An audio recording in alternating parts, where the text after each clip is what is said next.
Preparing the American people and NATO for what's to come is one thing. Quite another is holding together the shaky, in some cases very shaky, coalition in and around the Middle East. That is the goal of a new high-level U.S. mission, as CBS's David Martin reports.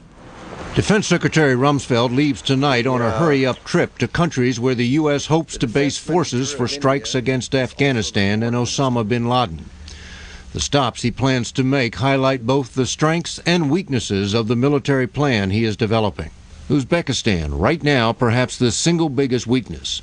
Uzbekistan shares a rugged border with Afghanistan and has several large abandoned air bases once used by the Soviet Union.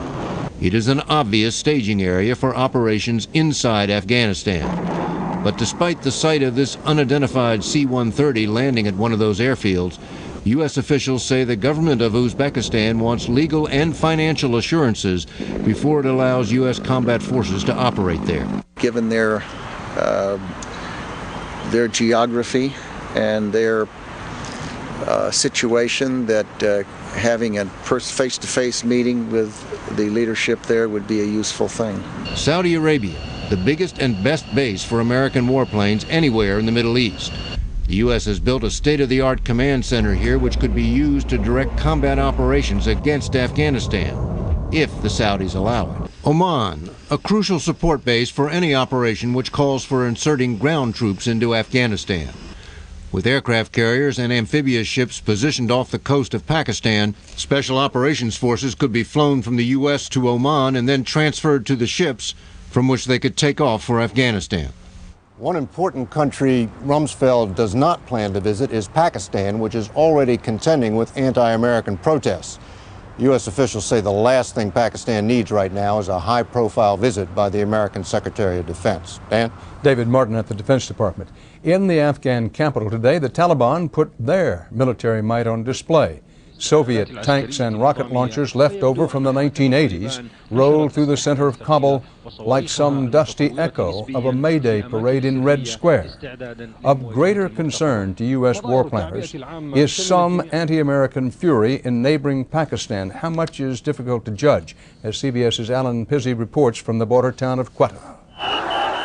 The police had warned that the demonstration would be dangerous for foreigners, especially Americans. But the target of anger was as much the Pakistani government as it was the United States.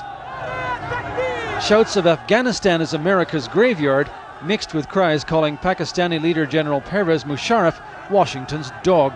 The march was organized by a pro-Taliban religious party, and the Afghan ambassador showed up later to make an appeal for what he termed negotiation instead of war. But symbols the marchers waved were a sharp reminder of the problems facing the anti-terrorism alliance between Washington and Islamabad. This is the kind of opposition to which the Pakistani authorities have to pay attention.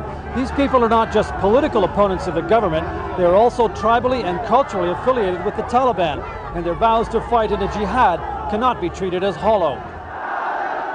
The faithful were told that the whole thing is a Jewish orchestrated conspiracy against Muslims. Sometimes one lie is told, Maulana Fazl-ur-Rahman says, sometimes another. As absurd as that may seem to outsiders, it makes perfect sense to this crowd. More than 60% of Pakistanis are illiterate. Students at religious schools in this area spend their first 5 years studying only one book, the Quran, and the teachers they revere are convinced it gives them ultimate power. We think that America will find here a very tough resistance. That resistance may be more vocal than physical at the moment, but here, religion is both a weapon and an enemy. Alan Pizzi, CBS News, Quetta. If and when the United States and its allies do take military action inside Afghanistan, even limited small unit action, they will face one foe no army has defeated in thousands of years: the Afghan land itself, mountainous, in some places glacial, and almost everywhere wild.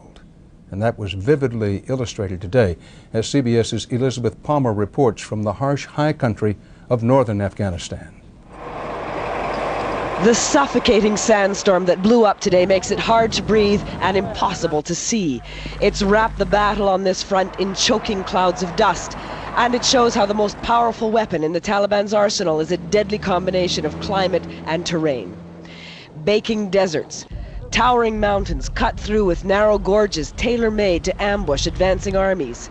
Caves and crevices perfect for concealing weapons or fighters. This is where the opposition United Front can play a crucial role in the looming military operation here. Their first-hand familiarity with the land, their adaptation to heat and dizzying altitude, and their knowledge of the whereabouts of thousands of landmines could prove invaluable to Western forces. Every road is a potential death trap because all of the roads are overlooked by mountains. And the Russians found out, as they said, that anything that is wheeled or armor just doesn't get anywhere. It simply gets hit. It's a harsh landscape that helped to defeat the British Army in the 19th century and routed the Soviets in the 20th. Unencumbered by tanks or trucks, tough Mujahideen fighters traveled fast and light, using these mountains to great tactical advantage. The old Soviet tank carcasses that litter Afghanistan are a sobering reminder that the last superpower to fight a war in this country was utterly defeated by a lethal combination of Afghan fighters and the cruelest terrain on earth. Elizabeth Palmer, CBS News, Coxsha River.